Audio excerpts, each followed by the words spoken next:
我穿成了救赎文里恶毒反派的早死老婆。书里，反派把妻子当成女主血包，前期只要女主有任何伤害，他都会让怨种老婆先上，甚至到最后还要代替女主和亲，客死异乡。这还不麻溜跑路，结果来了个莫名其妙的系统，告诉我脱离世界的办法就是走剧情。不是，马楼的命就不是命吗？大家好，欢迎收看皮皮听书。我第一次见到大反派沈直时，他还不足10岁，小小一个，说话还奶声奶气的。我上前捏着他的脸，谁家姑娘长得这么俊秀？他不服气，狠狠盯着我，要是手上有刀，估计我的手直接不保。小东西还挺有脾气。我一叉腰，嘴巴一撇，放声大哭。在里面处理事务的爹爹忙赶了出来，将我抱起来。我装模作样嚎了几嗓子，对着那俊俏的小东西一指。爹爹笑道：“看来你们是认识了。念威，这是安王的遗父子，沈直。我要告状的话，当即噎在了喉咙口，手也跟得了帕金森一样哆哆嗦嗦起来。别说他想砍我，连我自己都想把自己剁了，给他谢罪。沈直，全文最大反派，那个几乎用了半本书浓墨重彩描绘的一个角色，甚至最后男女主还是因为主角光环才灭掉的人，如今被我用手掐着脸颊。按照沈直这种记仇的心，我怕是被恨上了。我觉得不仅心痛，脑子也有点嗡嗡的。爹爹还在那合不拢嘴。皇上说沈直如今没人照料，正好你与他年龄相仿，日后一起念书，一起玩耍，有个照应。爹爹的意思很明显，他准备将沈直培养成自己的女婿。事实上，书中他也是这么做的，可结果却是被安上勾结外邦、株连九族的罪名。监斩官正是最受他器重的好女婿沈直。爹，培养得很好，下次别养了。不得不说，沈直不愧是大梁第一花魁之子，有张蛊惑人心的脸，那双眼更是璀璨入心。谁也不知道，最后这个在嘲讽声中长大的孩子，到最后会成为大梁第一权臣，喜怒无常，狠心毒辣。而我家是他对皇上展示忠诚的踏脚石，先是娶了我，最后诬陷我家谋逆，榨干我的价值后，另娶了大将之女，一步步走上人生巅峰。可他的目标只是想把大梁当成礼物送给女主。我照，看到这个结局的我是愤怒的，当即爬起来在评论区写了将近1000字的怒评，以为是个权谋文，结果成了恋爱脑，还我充值的会员费。谁能想骂完爽了，睡醒后我成了这个悲剧前妻。看书的时候觉得人设带感，甚至还用笔勾勒出这样的男子有多风华绝代。可人活生生站在眼前，莫名跪了。谢谢，但不至于。在这样的恐惧中，瑟瑟发抖，长到9岁。谁能想到幼年的沈直这样可爱啊？如果我是女主，还跑什么？直接养成吸小奶狗啊！可惜沈直反派宿命改变不了。就在他来林家前几月，主线剧情开启，女主毫不留情抛弃他离开了。沈直就在这种被抛弃的怨念中逐渐成长，而我也得按照剧情嫁给他，成为文中的炮灰女二。真该死啊！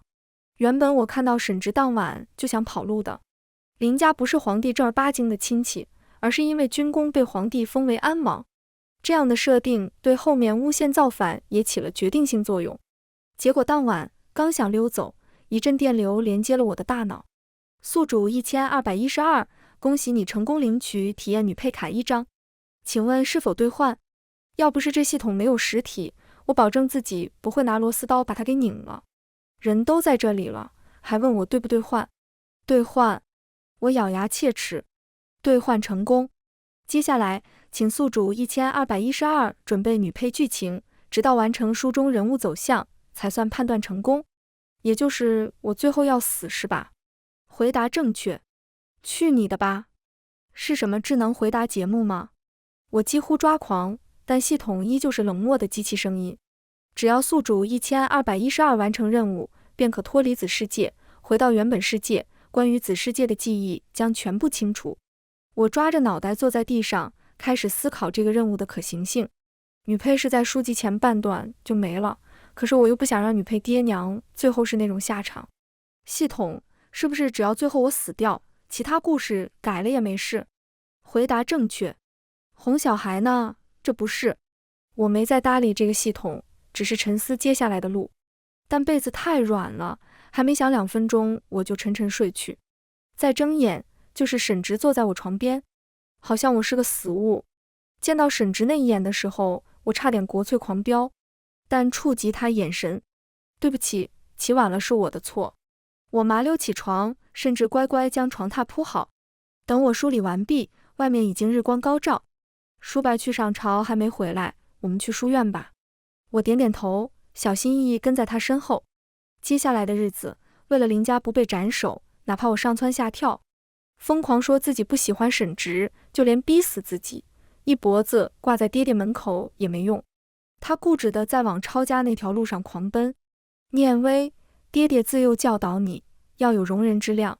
如今皇上下令让我们林府看管沈直，你怎么这么孩子气了？我抓着白绫喘气，可又不能直接跟爹爹说沈直是大反派，只能灰溜溜应下。沈直平静看着这场闹剧，那双漆黑如墨的眸中没有半分波澜，可就是这份沉静让我心惊。哪怕书中不断描写沈直少年便老谋深算，如何翻手为云覆手为雨，都不及当面看到的那样让人心慌。要不是爹爹在身旁，真想拿白绫把他一脖子勒死，再自杀。可惜有个劳什子系统，于是剧情不受控地继续往前走。我和沈直开始了学习生涯，多励志啊！看到4书5经一本本在面前摊开，若不是戒尺打在手上是真疼，我都为我自己的努力落泪。林家小姐，夫子摸着她老长的花白长须，我硬着头皮起身。写字成这样，怕是很不容易。一旁男子笑嘻嘻开口：夫子，他们林家是打仗的，莽夫哪里懂什么字好字差？说话的正是户部尚书的儿子李肇。大梁虽说文武一样，但皇上不习武，连带着爹爹这种武将也被暗自排挤。我也没废话，直接将纸塞进他嘴里。林念威，我拍拍手，我林家为国征战，为皇上尽忠，皇上都没说我们莽夫，你凭什么张口就来？李肇脸色一下子难看了。我直接把高度拔高，只要一张口，不管对还错，就是冒犯了皇上。我正得意，背后一凉，沈直那双如狼的眼正盯着我，心口猛地一紧，赶紧乖乖坐下，冲沈直讨好一笑。沈直只是将脸扭到一边，我没看到的地方，小孩的手悄悄拧紧了书页，红了耳朵。时间一晃过了6年，沈直如墨竹般抽条，愈发风神俊朗。书中描述他长相明朗，但眼底总是浸着丝丝寒意，如一汪寒冬的深井，可转眼又能让人如沐春风。原主就是在沈直这种神秘气质中被迷得神魂颠倒，为他做了许多匪夷所思的事。理解，小女孩嘛，总是会被坏男生吸引。我伸出手，细碎的光芒划过我的手，在地上点着无数阴影。一双锦缎鞋走进我的视线，沈直一身奇装，扎着高高的马尾，飒爽英姿，如苍松于山水，踏着满院日光走近。他微微勾唇，又被罚了。我气恼起身，却发现他已经高出我一个头了。比他矮可没有气势，我当即站在门槛上与他平视。我又不是小孩了，怎么可能天天被罚？沈直没有多言，只是捡起我身旁散落一地的纸，上面我重复抄写的笔墨还未干。我有些心虚，讨好一笑。沈大人今日有何要事？是的，很没出息。为了死之前的日子能过得好些，总要低头讨好。这几年，只要有人暗骂他是娼妓之子，我就帮他出头，将对方骂得狗血淋头。小时候不懂事，你咬我一口，我就扇回你，怎么着都要报复回来。很长一段时间，我都是靠沈直搀扶回府的。后来大家要脸面了，沈直在皇上面前也得脸了，大家才收敛了些。但还是挡不住有人对沈直下黑手。最严重的一次，是他当值的时候被人下药，带去了兔子巷，差点在男人堆里失了清白。要不是我正好看到，怕是沈直的黑化速度又要加快。这怎么行？我当机立断跟上去，掏出他送我防身的匕首，第一次将其刺进了试图攻击我的其中一人肩上。我用沾满鲜血的手将沈直从那里带了出来，但这个消息还是传了出去。进宫赴宴时，有人将这件事当笑话讲。沈直，听说你怕你娘妓院倒闭，自己亲自上阵了。沈直还不能动手，但手已经缩回了袖间。我明白，这是他动怒的前兆。若是仔细些，他袖口里的手必定是死死握着，青筋暴起。惊恐间，我甚至都看到了他黑化的进度。这可不行，我还没活够呢！我当即拍案而起，直接上前将多话的人脑袋塞进旁边的荷花池中，直到那人挥舞的手臂逐渐缓慢，才将他拉出来。皇上已经闻讯赶来，所有人都盯着我，就连我爹都不赞许的拧眉。完蛋，玩大发了！我满头冒汗，忙跪下道：“启禀皇上，臣女也不知为何，只要有人说沈直不好，臣女。”我一咬牙，趴下半哭半嚎。太后笑着道：“看来咱们大梁马上要有喜事了。”我脑袋一懵，救命，忘记剧情了。太后的理解属实有些炸裂，我本想说把沈直当哥哥的话，被硬逼了回去。10余年的时光告诉我，上面的人怎么说，你不能当面反驳，只能徐徐图之。经此事后，所有人都不敢在我面前说沈直，毕竟我自小有仇就当即报了，大家都要脸面不是？但流言四起，说我眼光差，看中了这么个没用的男人，哪怕他继承安王的亲王之位，照就是个闲散王爷罢了。他们怎么明白，我这么做只是希望以后能和沈直有谈判的资格。毕竟以后他们的命还是我的命都在沈直手中，只要他想，没人能阻止，除了女主。我叹口气，实在不明白局面怎么就成了现在这样。不过好歹沈直在我面前也算是有了几分好颜色，很多时候也会对我宽容几分。就像现在，他一身戎装，冲我道：“我要跟叔父前去剿匪，估计要2、3个月。”他抹撒着腰间挂着的剑柄：“你自己小心些。”他目光沉沉，不知在想些什么。我拧着眉看了他许久，直到他不自然别过脸，才问道：“你会带女子回来吗？”沈直的脸当即一黑，大手揉乱了我的发髻：“那些话本子少看些。”我不客气甩开他的手：“输了很久的，你别弄乱了。”沈直没有生气，只是嘴角微勾：“走了。”原来他是马上要走的。我看着他挺拔离开的背影，心中不知为何莫名升起一股不安，就像是时光的洪流正放肆朝我冲来，要将我碾压为尘。沈直是被一顶轿子连夜送回来的。匪徒被围攻，恼怒下一剑直逼沈直，谁能想到剑上带着剧毒，尽管只是擦破点皮，也进入了5脏6腑。怎么会这样？我看着已经没有血色的男人，第一次觉得生命如此脆弱。明明走之前他还意气风发，像个得意的小将军。爹爹搓了搓脑袋，要不是为了救我，沈直也不会如此。这让我9泉之下如何和安王交代啊？我本来以为对于沈直，我不会有多大的情感起伏，可看他躺在那，往日的相处一幕幕出现在脑中。垂眸思索的他，帮我抄书的他，坐在枝桠上将柿子扔在我脑袋上，微翘唇角的他，原来在我没注意到的地方，他也是个孩子气的少年。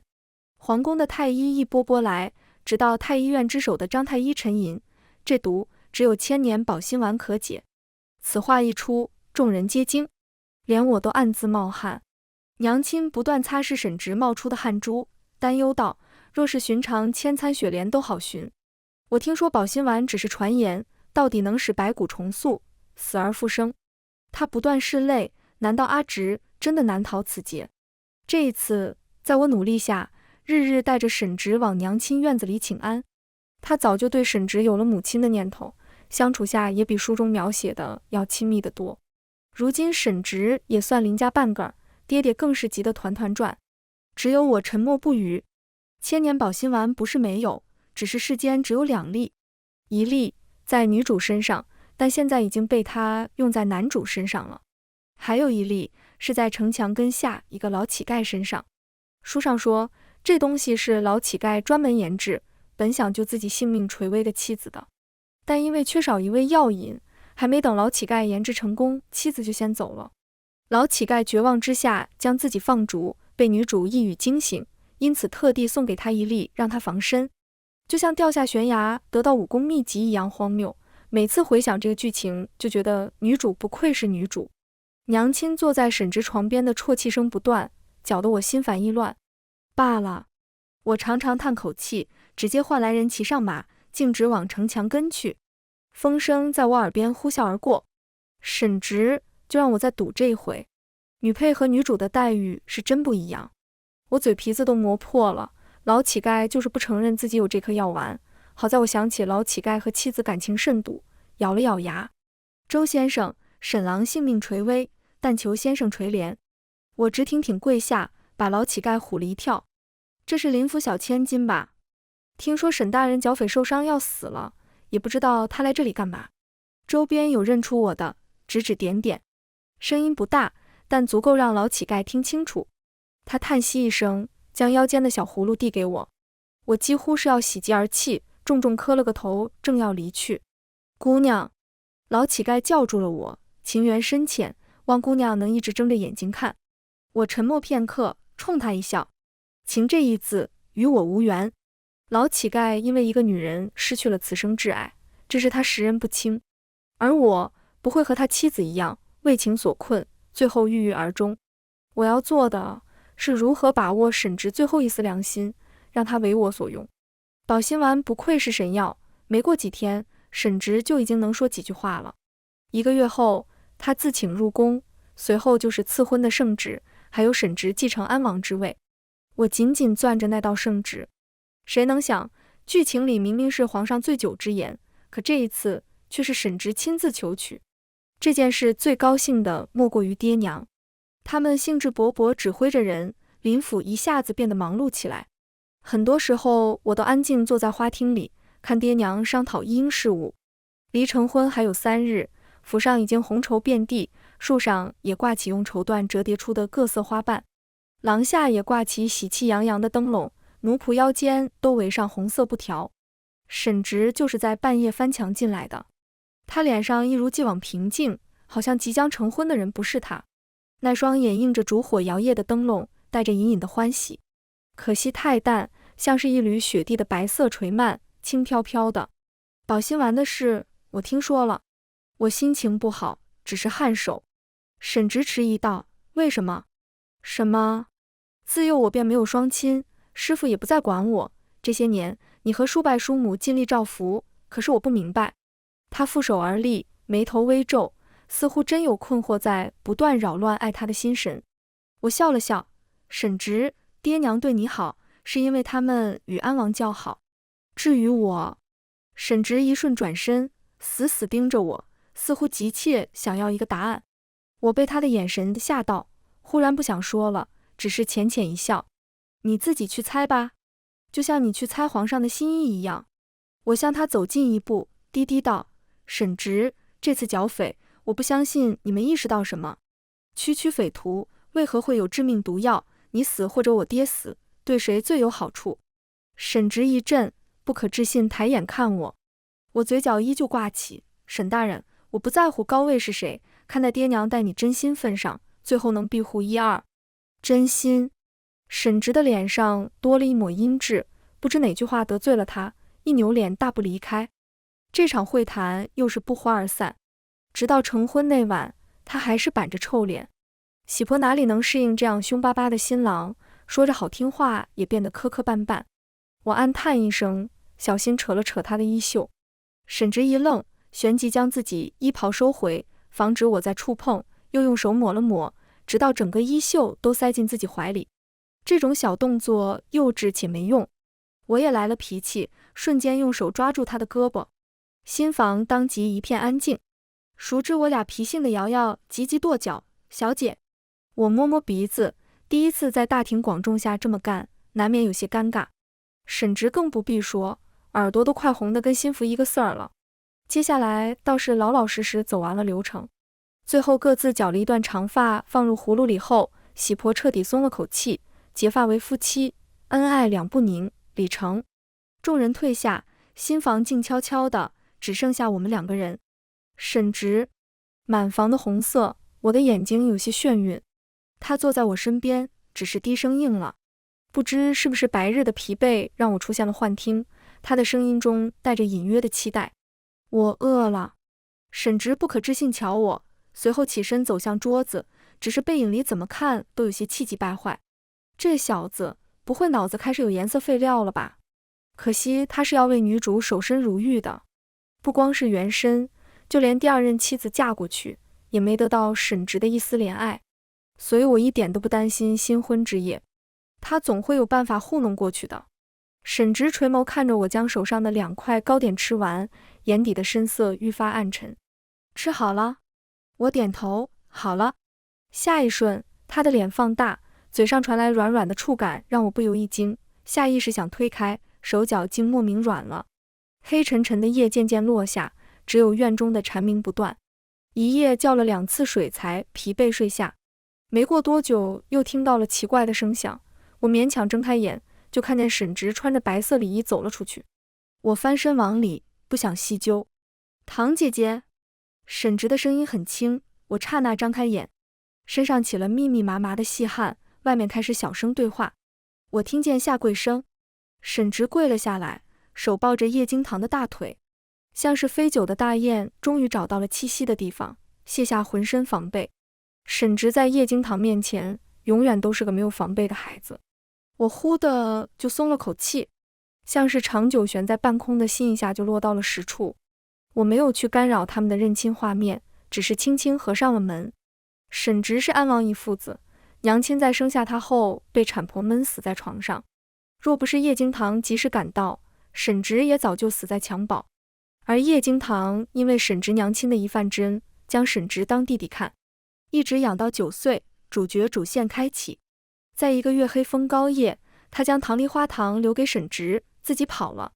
等他回来后，沈直不仅成了糖梨花堂主，还对他执念已深。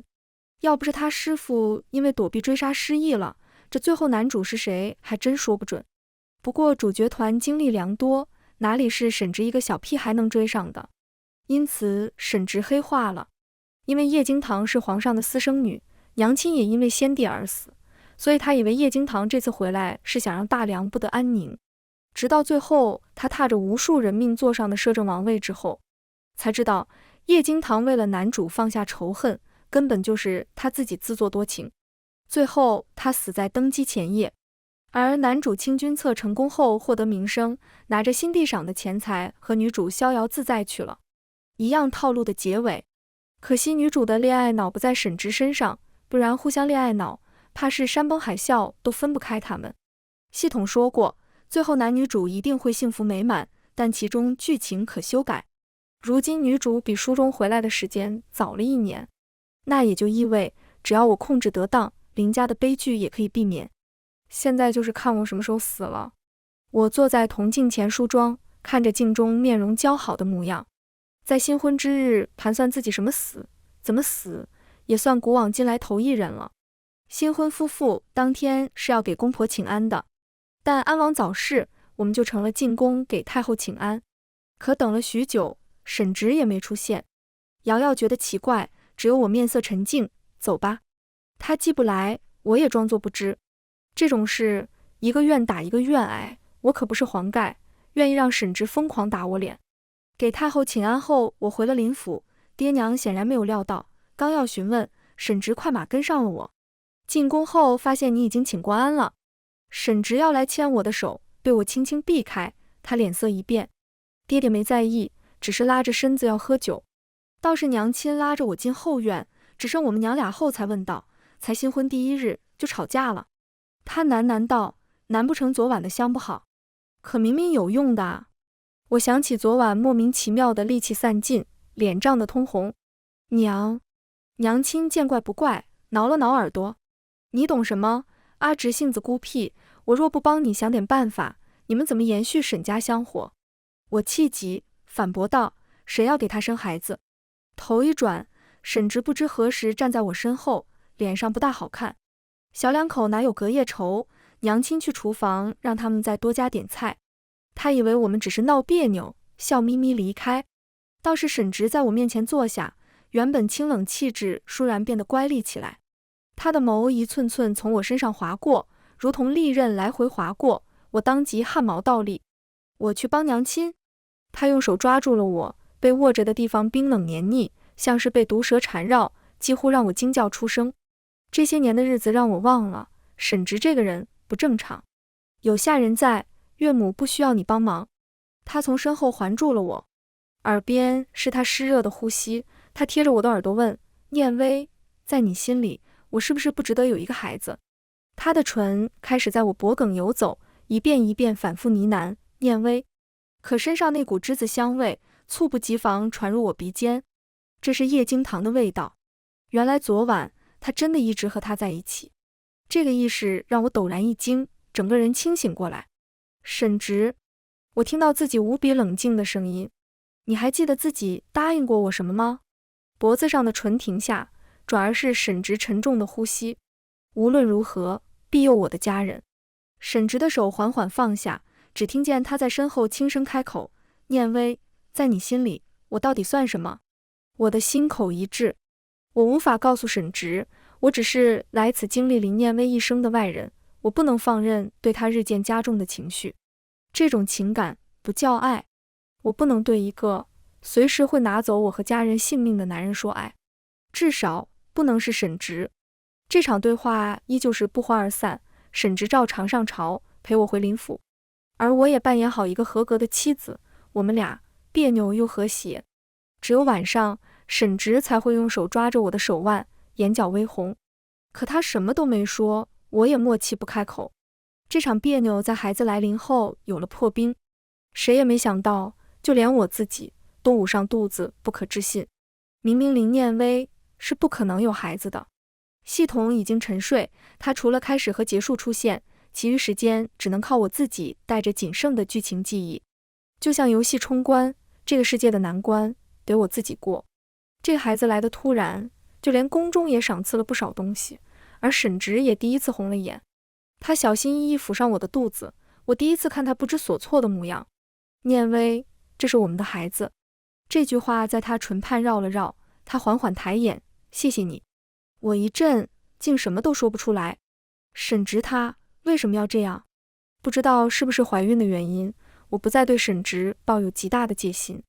我们开始在园中的凉亭里赏花畅谈，会如寻常夫妇一起上街采买，也会因为他的生疏闹出不少笑话。直到怀孕5个月，叶惊堂找上了门。他的诉求很简单，只要让沈直答应放了陆州。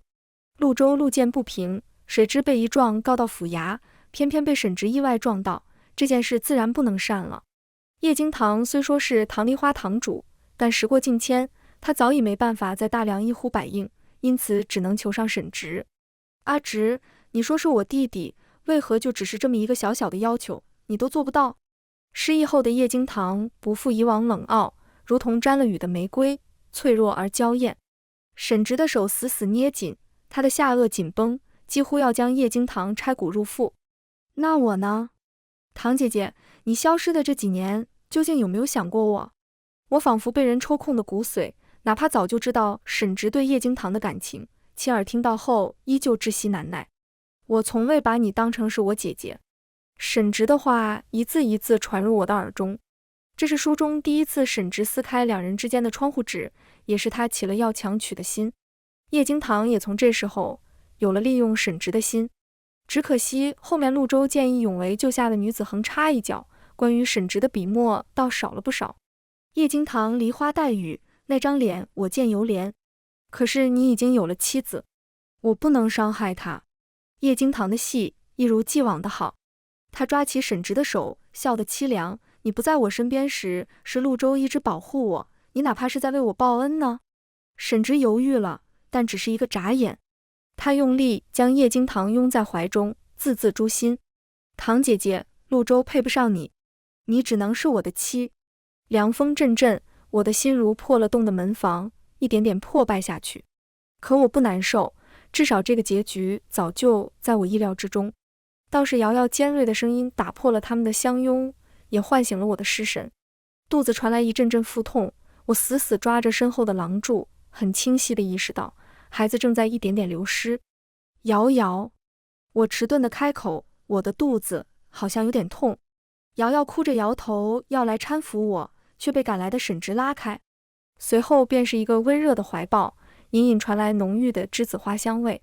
这场意外让所有人都猝不及防。稳婆一盆盆血水端出去，可我的精神却很好。直到最后，她的手臂都是血，对爹娘和沈直哭丧着脸道：“没了，没了。”沈直怒吼：“什么没了？孩子，孩子！”稳婆不敢久待，娘亲听闻此言，直接昏了过去，一时间更是人仰马翻。只有沈直惊恐万分，他甚至不敢过来。我想现在的我一定虚弱万分，要不然怎么连抬手都做不到。我轻轻唤他，沈直连抬眼都不敢，只是愣愣站在那。我也不急，一时间房内寂静的可怕，如同窒息般折磨着对方。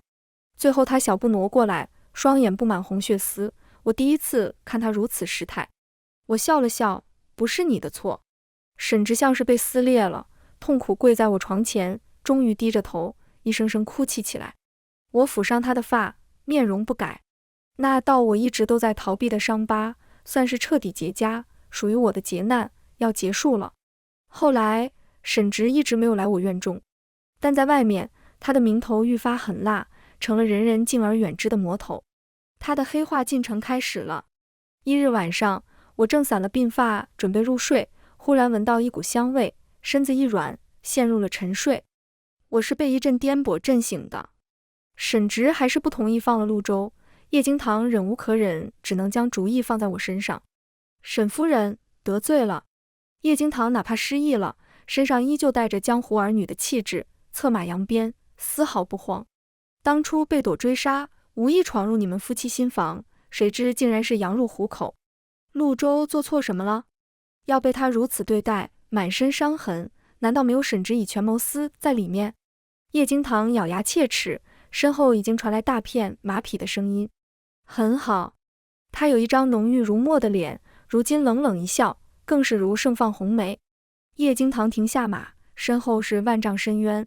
他将我挡在身前，贴着我的耳轻声道：“夫人得罪了，我只要换陆州。”我明白他的意思，不吵不闹，倒是引来他一阵赞叹。沈直竟有你这般妻子，是他的福气。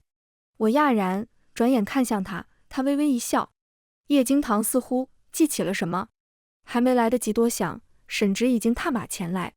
系统此时冒了出来：情节塑造成功，选择留下，或者选择剥离。思绪混乱间，沈直的话打断了我的走神。堂姐姐。他目光死死盯着叶惊堂扣着我脖子的手，冷然道：“燕薇还没恢复身子，这样颠簸对她不好。”叶惊堂没有多言，放了陆州。沈直眼中闪过一抹受伤，难道只要为了陆州，你就什么都可以做？堂姐姐，是你告诉我你会一辈子在我身边，可是你现在呢？